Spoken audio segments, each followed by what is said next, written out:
Yo, yo. Now, I was trying to do live, but he didn't want me to be great. So I'm just doing it on, gonna pre record this thing, man. And then we're gonna kind of get it from there. So today's topic is about funding and capital. The interesting thing about all of this is that I had an experience today that was pretty telling on why black and brown people do not get um, the opportunities that others might get pertaining to funding. Um, it's kind of crazy now that I think about it, where you start a business, you know, and from starting that business, you're like, I want to do this, I want to do that, I want to build this. You might start by, funding it. You might start by funding it yourself. You know what I'm saying? And then funding it yourself is costly.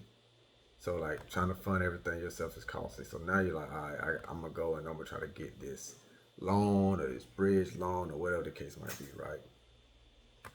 And through that process, you start to realize, like, man, this like really truly, isn't something that is really that great for me, right? It's not really set up for me. It makes you feel like, oh my God, like, I would never have all of these sources to know about it, right? So I'm working on getting an SBA loan for one business, but being that I own other businesses, just for documentation purposes, they want the tax returns for every other business I own that I actually spoke about.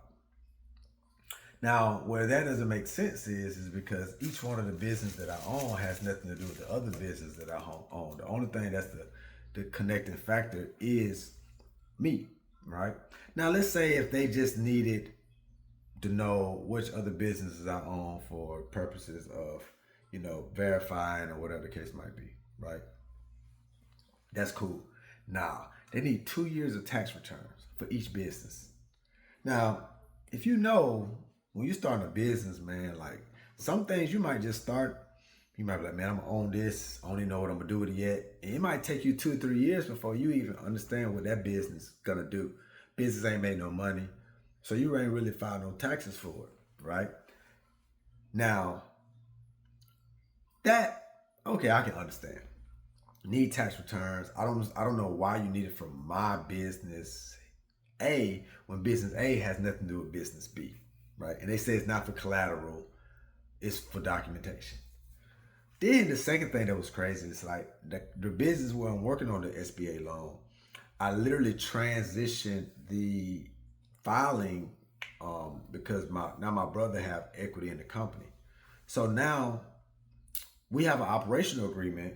So they tell me, oh well, yeah, we see you have an operational agreement, but being that you filed them on your taxes, did something change with ownership? I said, yeah, now my brother have equity in it. So this year taxes is gonna reflect that. Oh well, we need a piece of paper that says you need to that you used to own that 100%. Now you transferred ownership, a percentage of ownership to somebody else. So we need a documentation, a piece of paper that says that. So I'm like, let me get this straight. My taxes that you have on file shows that I filed taxes for the company under my personal account because it was a company I owned at 100%. But I have a signed document between both partners and new partners that says this is the current operational agreement in the state of Georgia. But now you're saying that on top of that and your tax returns, I need a piece of paper that says that y'all transition ownership. I'm like, okay, this is interesting. For $100,000, SBA loan to like help you grow your business. I almost told that motherfucker, man, God gonna give me the money. Because the goalpost kept moving. So now, I didn't even get you to the other part of it. Then after that long conversation about how you need 2 years tax returns for 4 businesses that don't have nothing to do with the other business. Then you said that the other business changed the ownership. I said I have a current operation agreement. Oh, we need that, the tax returns, and we need a piece of paper that says that you change your ownership. I'm like, man, I'm on the phone with a black woman who's a lender who's helping me walk through this process. I get off the phone. Then I get an email that says, hey, Mr. Baston, we ran your credit, and based on your business credit, you need a 175, but you have a 173. And the way that we come up with this number is that we take your business credit and your personal credit, and we, whatever formula they use. So in order to qualify for this loan, on top of all the other things that we needed, you need to be able to have a 175. Now, ladies and gentlemen, I don't know what the fuck a 175 is pertaining to credit, because in my world, my credit score currently was like a 720. So I don't know what a 175 is. I have no clue on how they merge those numbers together to get a 175, but none of that shit matters because I'm 2 points short.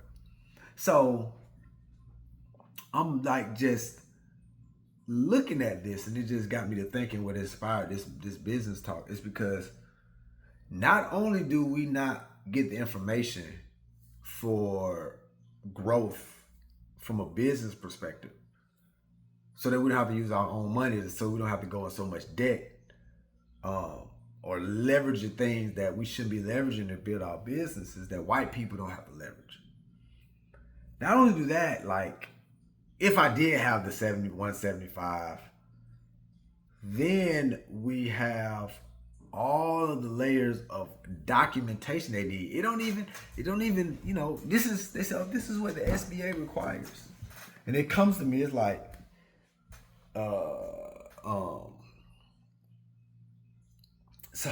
so it seems like, so for, such black applicants, this is what this is required. It doesn't feel like it's for everybody. It feels like if you black or brown, these are the documents we need. But if you're a white boy or a white woman, like, or even a Chinese woman, I don't know. It just was kind of wild to me, to be honest with you. I was on the phone. They said it's gonna take 5 minutes just to prove I'm a real person. Phone numbers, tax ID, socials. Then they get into telling me all of this line of stuff that's needed, right?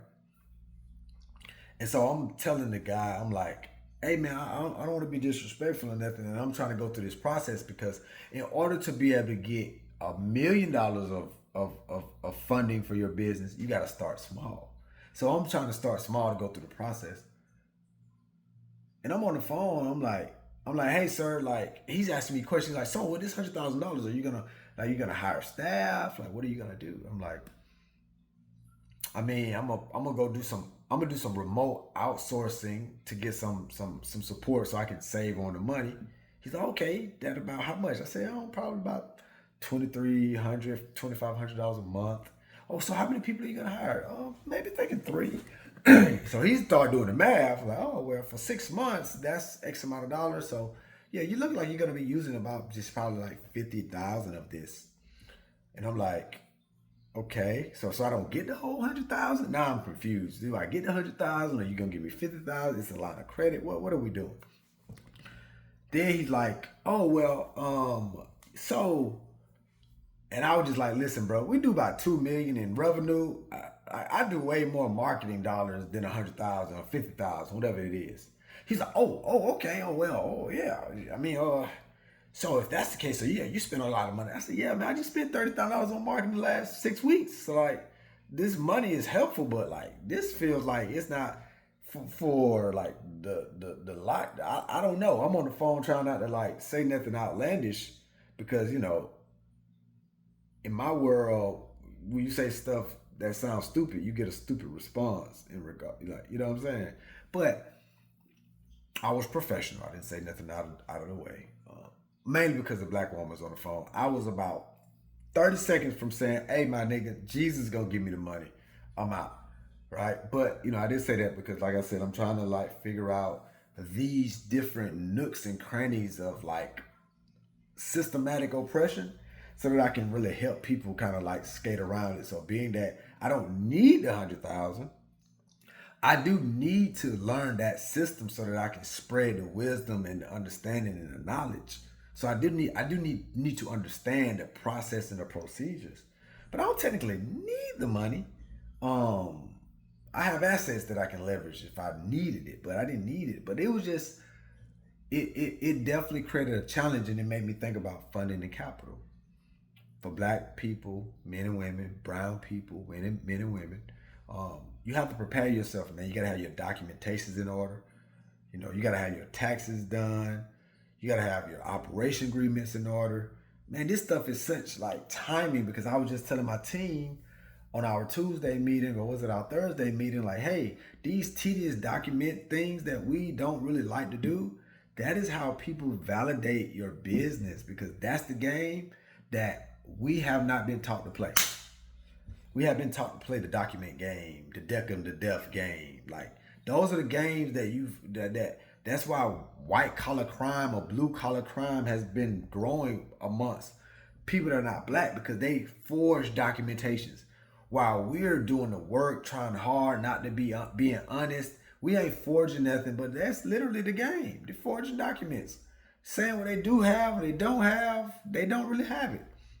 But for the people that are building a real business that have it, who have spent most of the time working, so they don't even know that they need these documents. I don't know that I needed a piece of paper to say, hey, you used to own 100%, now you own 90%. You agree on that? I thought that documentation was the operation agreement, but in my learning, that's not the case.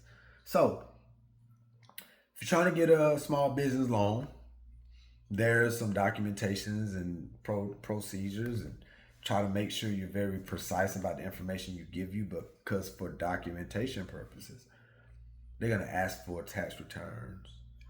They're going to ask for pieces of paper that shows that you and your partner agreed to transition ownership, although you have an operational agreement.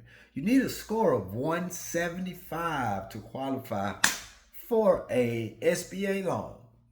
Whatever that 175 is, how they get to that, I'll find out and report that shit back later. But yeah, man, so that's how I'm feeling about that shit. It was a little irritating, but growth is irritating and uncomfortable, and we have to go through it. So, and I tried to do live because I really wanted to take questions and answers on this shit, but I just had to film it to get it off my chest. So, business talk with Ty, funding and capital. I'm in Miami today, man, but I'm out right now. Peace.